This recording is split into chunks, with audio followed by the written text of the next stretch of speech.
ଥରେ ରାନୁ ଚଢ଼େଇ ଏବଂ ତା ସ୍ୱାମୀ ମିଟୁ ଚଢ଼େଇ ଦୁହେଁ ଘରେ ବସି କଥାବାର୍ତ୍ତା ହେଉଥିଲେ।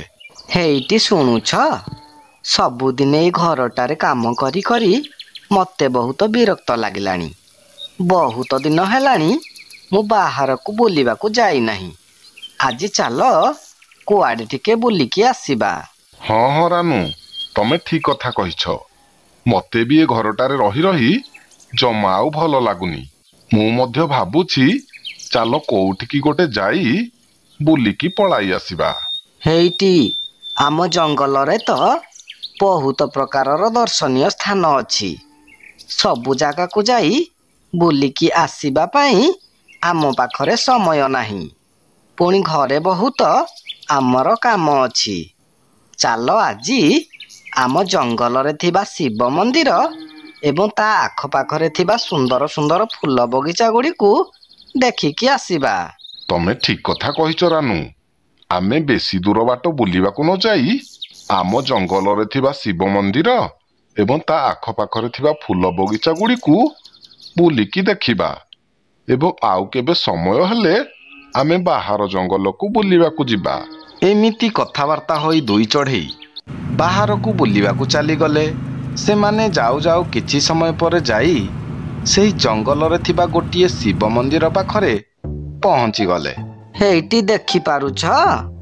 ଦେଖ, ମନ୍ଦିରଟି ବହୁତ ସୁନ୍ଦର ହୋଇଛି। ମତେ ଯେମିତି ଇଚ୍ଛା ହେଉଛି ମୁଁ ଘରକୁ ନ ଯାଇକି ସବୁଦିନ ପାଇଁ ଏ ମନ୍ଦିରରେ ରହିଯାଆନ୍ତି। ହଁ ହଁ ରାନୁ, ମନ୍ଦିରଟି ବହୁତ ସୁନ୍ଦର ହୋଇଛି। ମନ୍ଦିରକୁ ଦେଖିଲେ ସତେ ଯେମିତି ଆଖି ଲାଖି ଯାଉଛି। ହଉ ରାନୁ, ମନ୍ଦିର ଦେଖିବା ସେତିକି ଥାଉ। ଚାଲ ସେପଟରେ ଥିବା ଫୁଲ ବଗିଚା ଗୁଡ଼ିକୁ ବୁଲିକି ଦେଖିବା।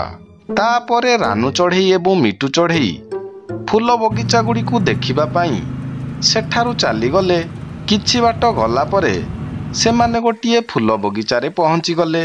ଆରେ ବା, ଏଠି ଦେଖ କେତେ ସୁନ୍ଦର ସୁନ୍ଦର ଫୁଲ ଫୁଟିଛି। ଏହି ଫୁଲ ଗୁଡ଼ିକୁ ଦେଖିଲେ ଯେମିତି ଲାଗୁଛି ସ୍ୱର୍ଗର ଅପ୍ସରୀ ଏହିଠାରେ ହିଁ ଘର କରି ରହୁଛି।